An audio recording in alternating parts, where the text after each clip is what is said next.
नमस्कार, आहार रसमध्ये तुमचं स्वागत आहे। आहार रसचा आजचा आपला व्हिडिओ आहे वर्ल्ड हेरिटेज अजंठा केव्ज याला व्हिजिट। चला तर मग व्हिडिओला सुरुवात करूया, पण त्याआधी आहार रस चॅनलला सबस्क्राइब करायला विसरू नका। व्हिडिओ शेवटपर्यंत आवडला तर जरूर लाईक करा आणि फ्रेंड्स रिलेटिव्ह सोबत हा व्हिडिओ शेअर सुद्धा करा। आम्ही निघालो होतो छत्रपती संभाजीनगरवरून अजंठा केव्जसाठी जायला। साधारणपणे 2 ते 3 तास अंतर आहे। सर्वात आधी आम्ही पोहोचलो फरदापूर ह्या MTDC रिसॉर्टला, कारण आम्ही इथे स्टे करणार होतो। तर आम्ही घेतली होती AC डिलक्स रूम, तर 3000 रुपये पर डेचं चार्जेस होतं। तर आम्ही व्हॅकेशन पिरियडमध्ये आलो होतो, त्यामुळे बऱ्यापैकी गर्दी इथे झालेली। रूम तशा खूप मोठ्या आहेत, त्यांच्या स्पेशियस आहे। तर आम्ही सकाळी निघालो आणि 2-3 तासामध्ये इथे पोहोचून गेलो। आणि सर्वात आधी केव्जला जायच्या आधी आम्ही आमच्या बॅग्स ठेवण्यासाठी आम्ही रूम चेक इन केलेलं। तुम्हाला दिसतेच आहे अशा प्रकारे ही MTDCची रूम आहे। भरपूर मोठी इथे रूम आहे आणि त्यांचं रेस्टॉरंट सुद्धा अवेलेबल आहे, विहारा रेस्टॉरंट। तर डे 1ला पेड ब्रेकफास्ट नसतो, कारण की तुम्ही रूम बुक केली तर तुम्हाला 1 दिवसाचा ब्रेकफास्ट मिळतो, जो चेकआउटच्या डेच्या दिवशी असू शकतो। तर चेक इनच्या डेच्या दिवशी आम्ही पेड ब्रेकफास्ट इथे घेतलेला। त्याच्यामध्ये आम्हाला पोहे उपमाचं कॉम्बो मिळालेली प्लेट, प्लस ऑमलेट ब्रेड आणि 2 चहा, कारण 2 जणांचं होतं। 450 रुपीज आम्हाला साधारणपणे लागलेले आणि 1 दिवसाचा रूमचा चार्ज होता 3000 रुपीज। चेक इन केल्यावरती आम्ही निघालो अजंठा केव्ज बघण्यासाठी वापस। तर छत्रपती संभाजीनगरवरून अजंठा केव्जसाठीचा जो बाय रोडचा रूट आहे त्याचा पण एक सेपरेट व्हिडिओ मी टाकला आहे। त्याचा आय बटनमध्ये इथे लिंक देईल, जेणेकरून तुम्हाला त्याची पण हे मिळेल, थोडीसं रेफरन्ससाठी माहिती होऊन जाईल।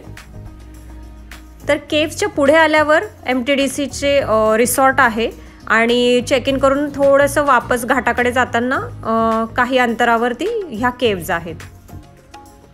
तर केव्जकडे आलो आम्ही, गुंफेकडे, आणि आता एंट्री करतो आहोत पहिले। तर तुम्हाला दिसतंच आहे की खूप सारे बुक सेलर्स आहेत, जे आपल्याला त्या पेंटिंग्स रिलेटेड किंवा ह्या अजंठा ज्या केव्ज आहेत, गुंफा आहे, ह्या कशा बनल्या ह्याच्या हिस्ट्री रिलेटेड बुक्स इथे आपल्याला ते विकतात। तर तुम्हाला आवड असेल, हाऊस असेल तर तुम्ही नक्की इथून घेऊ शकता। हे आहे पार्किंग चार्जेसचं बोर्ड इथे। 4 व्हीलर्ससाठी 50 रुपीज पार्किंग चार्जेस आहे आणि पार्किंग जर तुम्ही बघाल तर भली मोठी पार्किंग इथे अवेलेबल आहे।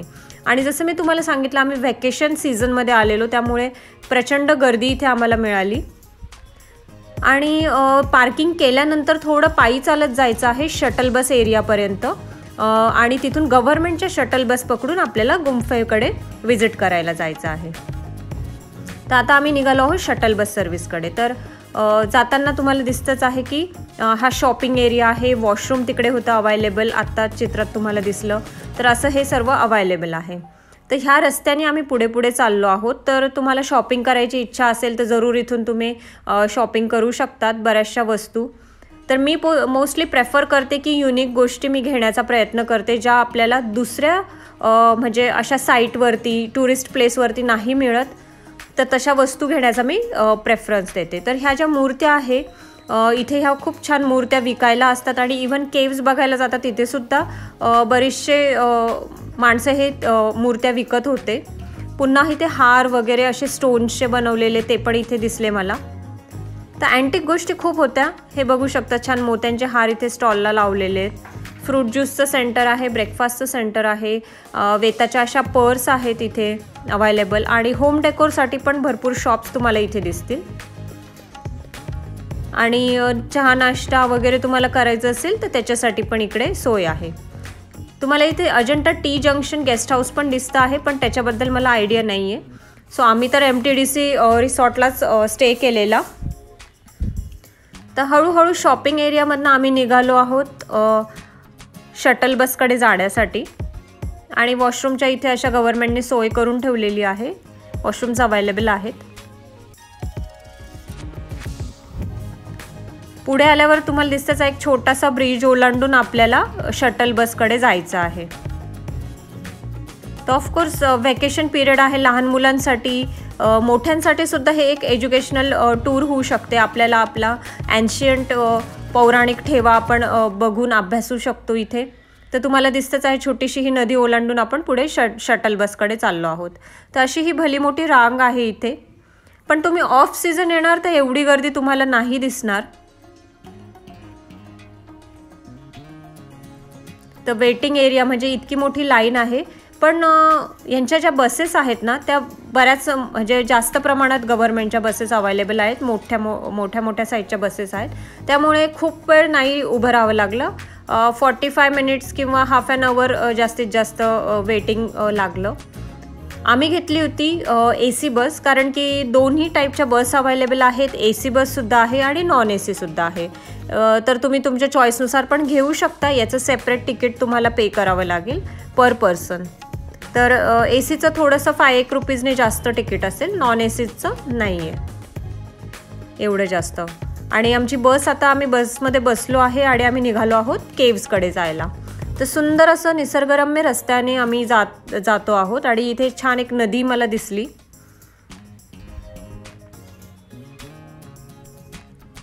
तर इथून बसमधून 15 ते 20 मिनटं लागतात आपल्याला अजंठा केव्सपर्यंत पोहोचायला.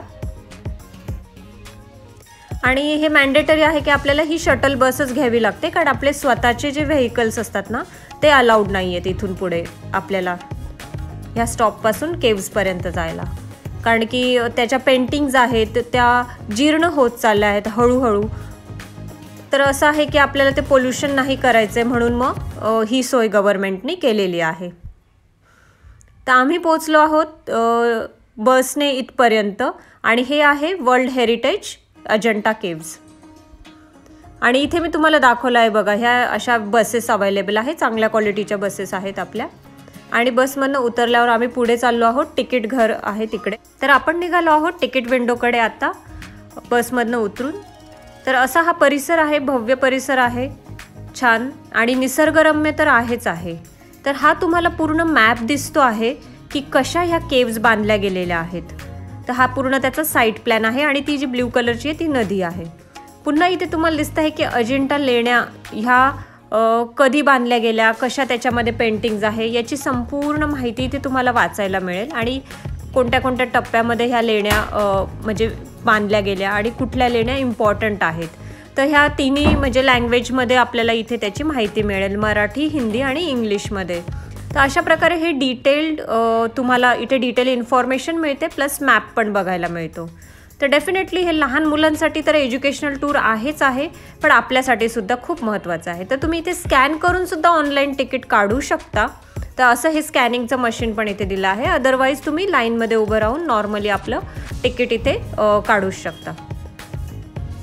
तर सुरेख असं हे. आणि बघा ऊन लागू नये म्हणून असे छत पण आपल्याला तिथे टेम्पररी जे आहे ते केलेलं आहे. तर इकडे सिक्युरिटी चेकपॉईंट आहे, तिकडे आपण आपलं स्कॅनिंग वगैरे करायचं बॅग्सचं. तर ॲडल्टसाठी 40 रुपीज ही फी आहे तिकिटाची. आणि इवन इथे सुद्धा फुट हिल रेस्टॉरंट आहे. म्हणजे अजंठा केव्हच्या इथे जर तुम्ही गेलात आणि तुम्हाला ब्रेक घ्यायचा असेल, चहा नाश्ता जेवण करायचं असेल, तर हे स्वतः MTDCचं इथे एक रेस्टॉरंट आहे फुट हिल नावाचं. जर तुमच्यासोबत वयोवृद्ध असतील तर तुम्हाला डोली किंवा खुर्ची 2000 रुपये तिकडे तशी भेटून जाणार. तर ते पण इकडे ऑप्शन अवेलेबल आहे. तर एजड लोकांना जर व्हिजिट करायचं असेल आणि ते एवढं चढू शकत नसतील तर इथे ही डोली सिस्टीम आहे अवेलेबल 2000मध्ये. तर अशा ह्या केव्सवरती आता आपण सुरुवात करत आहोत चढायला. तर इथे तुम्हाला दिसतं ही अशी डोली सिस्टीम अवेलेबल आहे. तर पेंटिंग्समध्ये बघाल तर ह्या इम्पॉर्टंट गुंफेविषयी सांगितलं आहे. फर्स्ट, सेकंड, 16, 17 आणि लास्टची 26 जास्तपैकी इम्पॉर्टंट आणि मेन गुंफा आहेत. रस्ता जर बघाल तर असा हा दगडी रस्ता आहे आणि त्या काळातली तिथे पाणी जायला सोयसुद्धा केलेली आहे अशा दगडी रस्त्यातनं.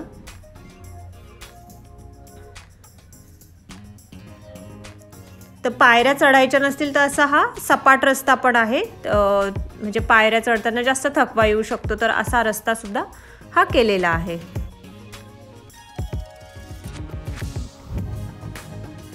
तर प्रत्येक वयोवर्गातले म्हणजे आपण बघू शकतो आलेले होते व्हिजिटर्स इथे. वयोवृद्ध पण होते, लहान मुलं पण होते, यंगस्टर्स तर होते. आणि हे फर्स्ट टाइम व्हिजिट होतं माझं आणि तुम्ही बघू शकता की फॉरेनर्ससुद्धा प्रचंड प्रमाणात इथे व्हिजिट करायला येतात, कारण हे वर्ल्ड हेरिटेज साईट आहे. दुसरी एक महत्त्वाची गोष्ट म्हणजे प्रत्येक लेण्या ह्या जसं मंदिरच आहे ना, त्यामुळे आपल्याला बुटं चपला बाहेर काढाव्या लागतात मॅन्डेटरी. तर ही गोष्ट लक्षात घ्या तुम्ही इकडे येताना की कम्फर्टेबल शूज घालून या. शूज घातले तरी पण ते लेसचे नसावे, पटकन आपण काढू शकतो, कारण प्रत्येक लेणीच्या बाहेर तुम्हाला हे शूज मॅन्डेटरी काढायचे असतात. तर मी लेसचे शूज घालून गेली होती, त्यामुळे मला प्रत्येक वेळेस बराच वेळ लागला, तर तो तुमचा टाईम वाचू शकतो. तर तुम्हाला पेंटिंग्स तर दिसतातच आहेत, खूप सुरेख सुरेख पेंटिंग्ज आहेत आतमध्ये प्रत्येक लेणीमध्ये. व्हिडिओग्राफी अलाउड नाही आहे, तर फोटोज तुम्ही पाहिजे तर काढू शकता. इव्हन इथले पिलर्स, खांबसुद्धा इतके सुंदर कोरीव काम केलेले खांब आहेत आणि छान छान अशा मूर्त्यांचे इथे पिलर्स बनवलेले आहेत. पिलर्सवरती पण मूर्त्या आहेत. तर केव नंबर 1 मध्ये पण भरपूर पेंटिंग्ज आहेत आणि केव नंबर 2 ला आपण इथे आलो आहोत. बघा इकडे ह्या 2 महिला गप्पा मारत आहेत एका याच्यामध्ये. पॅसेज असतो ना जसं खिडकीमध्ये बसून, तर असं ह्या पेंटिंग्समधनं आपल्याला बघायला मिळतं. हे जे तुम्हाला दिसतं आहे आता ते आहे छत आहे, म्हणजे सीलिंग आहे. तर तुम्ही बघू शकता की सीलिंग इतकं सुरेख प्रकारे पेंट केलेलं आहे. तर जसं काही वाटतं की ते एखादा कापड त्यांनी लावलेलं असावं, असं इतकं सुरेख ते पेंटिंग केलेलं काम आहे. हळूहळू हे जे कलर्स आहेत हे कलर्स नॅचरली मेड कलर्स होते त्या काळातले, म्हणजे वनस्पतीपासूनचे बनवलेले कलर्स होते आणि ते हळूहळू जीर्ण होत चालले आहेत.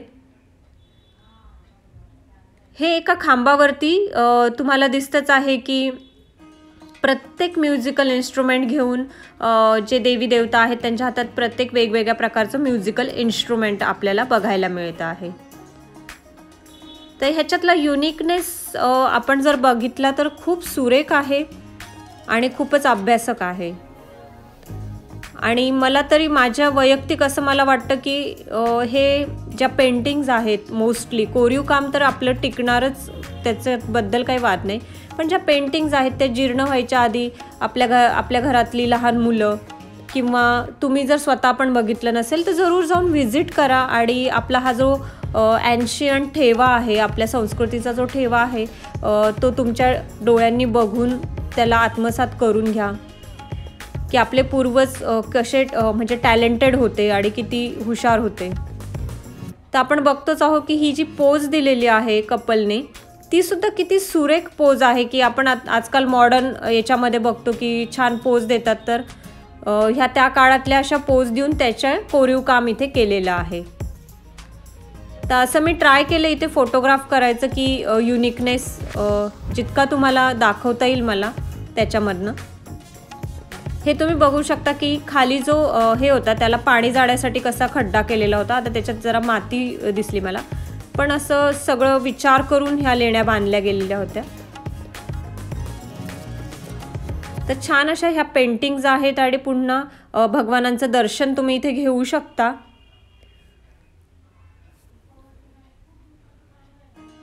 आणि गव्हर्नमेंटनी बऱ्याच सोयी करून ठेवलेल्या आहेत. इथे कन्झर्वेशन सुरू होतं सायंटिफिक.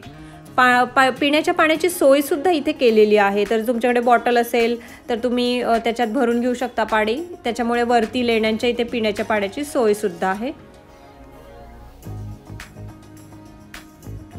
तर तुम्ही मूर्ती ही बघतच असाल की किती सुरेख ही मूर्ती आहे. पेंटिंग बघाल तर ज्या जातक स्टोरीज होत्या आपल्याला अभ्यासाला सुद्धा होत्या त्याच्या रिलेटेड ह्या पेंटिंग्ज इथे बनवल्या गेलेल्या आहेत. आणि तुम्ही हवं असेल तर गाईडसुद्धा लावून घेऊ शकता जेणेकरून तुम्हाला खूप चांगल्या प्रकारे जास्त माहिती भेटेल. आम्ही गेलो त्यावेळेस भरपूर रश होता, गर्दी होती, तर आम्हाला गाईड मिळाला नाही आणि आम्ही बुक्स घेतले त्यासाठी वाचायला.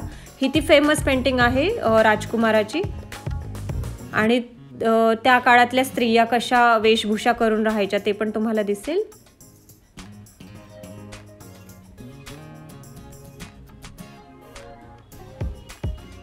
सुरेख असे खांबांवरती हवेमध्ये उडणारे असे कपल्स पण तुम्हाला दिसत आहेत बघा.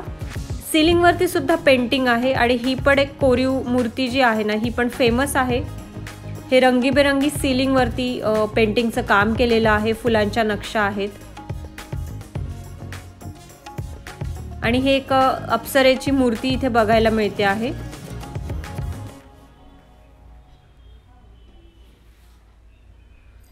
तर डेफिनेटली तुम्ही गाईड मिळत असेल तर जरूर गाईड लावा, मी म्हणते की जेणेकरून आपल्याला ह्या अशा छोट्या छोट्या गोष्टी बघायला मिळतील। आम्हाला गाईड डिरेक्टली लास्ट लेण्यांच्या इथे मिळाला, त्यामुळे फक्त त्या लेणीपुरती आम्हाला माहिती मिळाली। पण फुल लेण्यांसाठी जर मिळत असेल तर जरूर बघा, किंवा तुम्ही बुक विकत घेऊन त्यानुसार वाचत जाऊ शकता। तर हे असं सुरेख सर्क्युलर डिझाईन केलेली आहे सीलिंगवरती। तुम्ही बघतच असाल की पेंटिंग जीर्ण होत चाललंय, पण जर तुम्ही इमेजेस बघितले बुक्समधून तर तुम्हाला कळते की ही पेंटिंग किती प्रकारे अतिशय सुंदर होती आधी। तर एवढा फरक तुम्हाला दिसेल।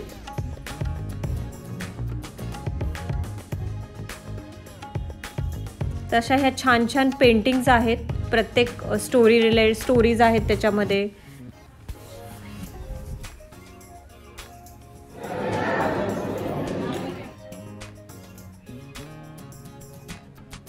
मंदिरात अशा भव्य दिव्य ह्या मूर्त्या कोरीव काम केलेल्या आहेत। भगवानांच्या इथे तुम्हाला दर्शन घेता येईल, त्यांच्या मोठ्या भल्या मोठ्या अशा मूर्त्या इथे तुम्हाला बघायला मिळतील।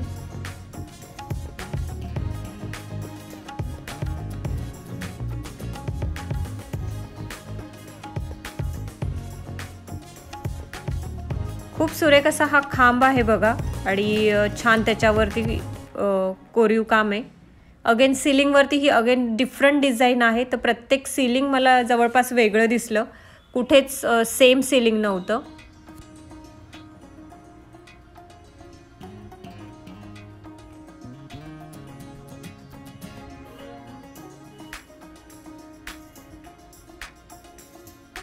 तर हे कपल्सच्या अशा दरवाजाच्या फ्रेमच्या बाहेर किंवा मंदिराच्या बाहेर अशा ह्या मूर्त्या आपल्याला बघायला मिळतात। ह्या सुद्धा कधी काळी रंगीत रंगांनी रंगवलेल्या होत्या। ही अजून एक मदर विथ चाइल्ड अशी ही तुम्हाला मूर्ती दिसते आहे, ही पण प्रसिद्ध आहे, फेमस आहे ह्या लेण्यांमधली।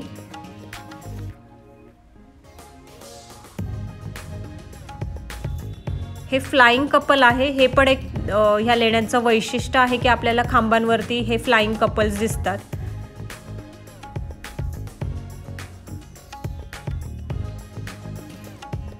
तुम्ही बघू शकता किती सुरेख अशा ह्या मूर्त्या आपण बघत आहोत। हे पुन्हा म्युझिकल इन्स्ट्रुमेंट घेऊन कपल्स उभे आहेत असं दिसतंय आपल्याला।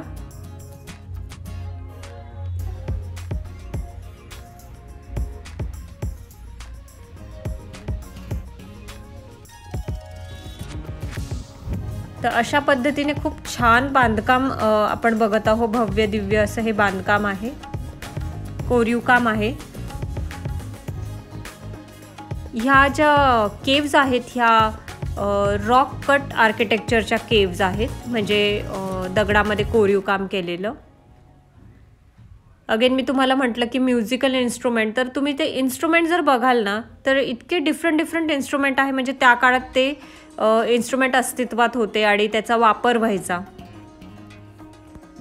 तर कदाचित काही इन्स्ट्रुमेंट लुप्त पण झाले असतील आता। आणि हे असा ब्रिज आहे वापस जाण्यासाठी, हा दिसतोय तुम्हाला। तर थोडक्यात ते एस शेपमध्ये म्हणू शकतो, त्या नदीच्या वरती ह्या सगळ्या केव्ज आहेत। आणि अजून एक गोष्ट सांगायची म्हणजे की जर तुम्ही स्वतःच्या गाडीने येत असाल तर छत्रपती संभाजीनगरवरून येताना जेव्हा ह्या केव्ज जवळ यायला लागतात तर एका ठिकाणी व्ह्यू पॉईंट म्हणून एरिया आहे, जिथून ह्या केव्ज तुम्हाला लांबून दिसतील, व्ह्यू पॉईंट दिसेल, आणि तेव्हा तो असा एस शेप आपल्याला दिसतो। तर आम्ही तोपर्यंत पुढे निघून गेलो, नंतर आम्हाला ती पाटी दिसली, तर आम्हाला थांबता नाही आलं। पण जरूर हा पॉईंट तुम्ही चेकआउट करा। तर लांबून त्या एका व्ह्यू पॉईंटून त्या केव्ज आपल्याला लांबून दिसतात छान। आणि मग पुढे गेल्यावरती आपण ह्या गुंफांकडे येतो। अगेन ह्या अशा सीलिंगवरती ह्या पेंटिंग केलेल्या आहेत, फुलाचं नक्षीकाम आहे।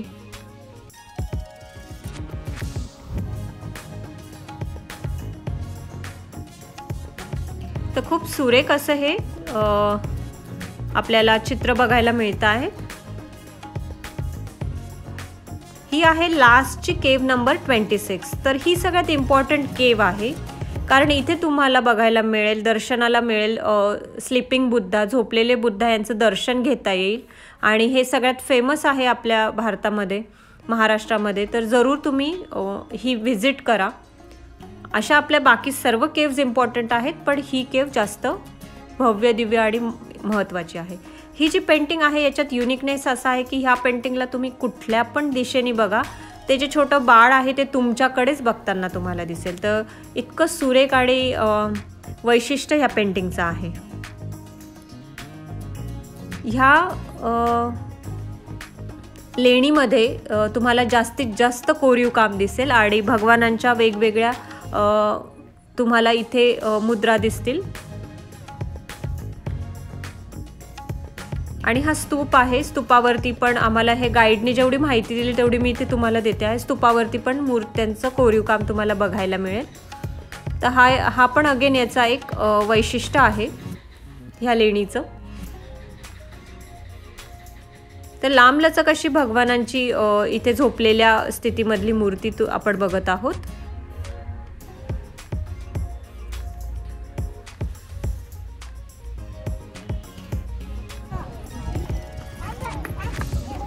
याची टायमिंग 9 वाजता सकाळी ते संध्याकाळी 5:30 पर्यंत आहे. केव्स व्हिजिट करू शकता तुम्ही. तर टायमिंग बघून तुम्ही इथे येऊ शकता. तर एका खांबावर हे एक असं दिसलं की हरणाचं एक तोंड आहे आणि 4 प्रकारे हरणाच्या पोझिशन्स तिथे बघत आहोत आपण. म्हणजे कुठले पण उरलेल्या 3 वरती तुम्ही हात ठेवणार तरी पण तुम्हाला हरिण दिसेल. आणि बघा किती छान इल्युस्ट्रेशन इथे केलेलं आहे. असं अजून एक हत्तीचं पण दिसलं, पण ते कोरीव काम एवढं क्लिअर आलेलं नाहीये.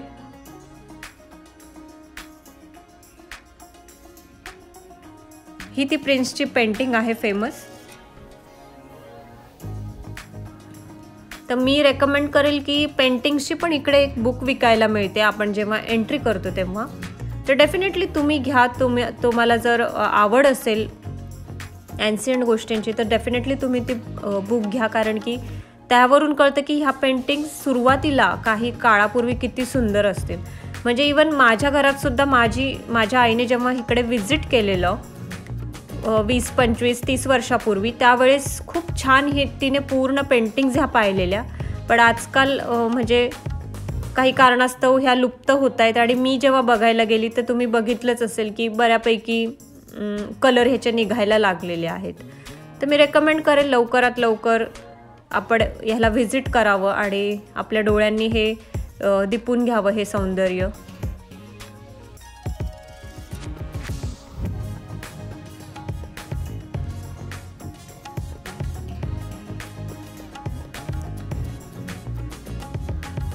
आणि ह्या पेंटिंगमधून कळतं आहे की त्या काळातल्या स्त्रियांचं राहणीमान कसं असेल, कसा ठेवा होता. हेअरस्टाईल पण इकडे खूप बघायला मिळतात. म्हणजे त्या काळात कशा हेअरस्टाईल करायचे ते पण तुम्ही नक्कीच बघू शकता. तर तुम्ही बघतच असाल बघा पेंटिंग सिलिंगवरची कशी आहे आणि बाकी भिंतींवरची पण कशी आहे.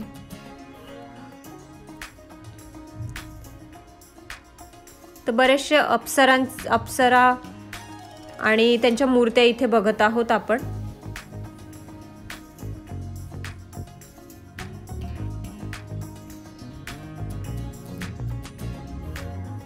हे अजून एक बघा तुम्ही स्त्रिया इथे गप्पा मारतायत अशी चित्र पेंट केलेलं आहे.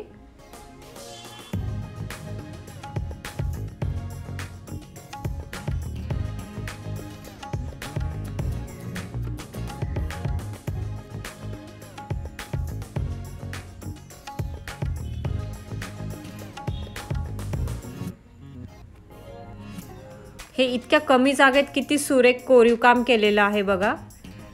मूर्त्या इथे कशा कोरीव काम करून बनवलेल्या आहेत.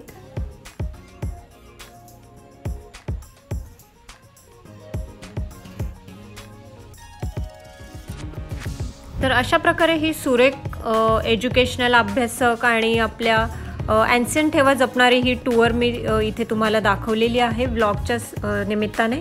तर जरूर तुम्ही व्हिजिट करा, तुमच्या घरातल्यांना, लहानांना, मोठ्यांना घेऊन जा इथे. आणि डेफिनेटली तुम्हाला हा व्हिडिओ कसा वाटला हे सुद्धा मला कमेंटमध्ये कळवा. आणि अजून अशा प्रकारचे जर तुम्हाला कुठल्या ॲन्सियंट पुरातन गोष्टी जर तुम्हाला बघायला आवडत असतील ते सुद्धा मला कमेंटमध्ये कळवा. मी जरूर ट्राय करेल त्याचे व्हिडिओज बनवून त्याची माहिती तुम्हाला देण्यासाठी. ह्या व्हिडिओसोबतच मी तुम्हाला MTDCचा पण व्हिडिओ टाकलेला आहे. जर तुम्हाला महाराष्ट्रातनं तुम्ही कुठून पण येत असाल, महाराष्ट्राच्या बाहेरूनसुद्धा, आणि तुम्हाला स्टे करायचं असेल तर ते तुम्हाला एक रेफरन्ससाठी होऊन जाईल. पुन्हा मी रस्त्याचा पण व्हिडिओ टाकला आहे. बाय रोड जर तुम्ही येणार असाल स्वतःच्या गाडीने, बसने, तर ते पण तुम्हाला इकडे एक सेपरेट व्हिडिओ मी ऑलरेडी टाकलेला आहे. चला, तर मग तुम्हाला कशी वाटली ही माहिती कमेंटमध्ये मला कळवा. आहाररथ चॅनलला सबस्क्राईब करायला विसरू नका. आणि व्हिडिओ जर आवडला असेल शेवटपर्यंत तर जरूर लाईक करा आणि फ्रेंड्स, रिलेटिव्हसोबत हा व्हिडिओ शेअरसुद्धा करा. थँक्यू. Bye bye.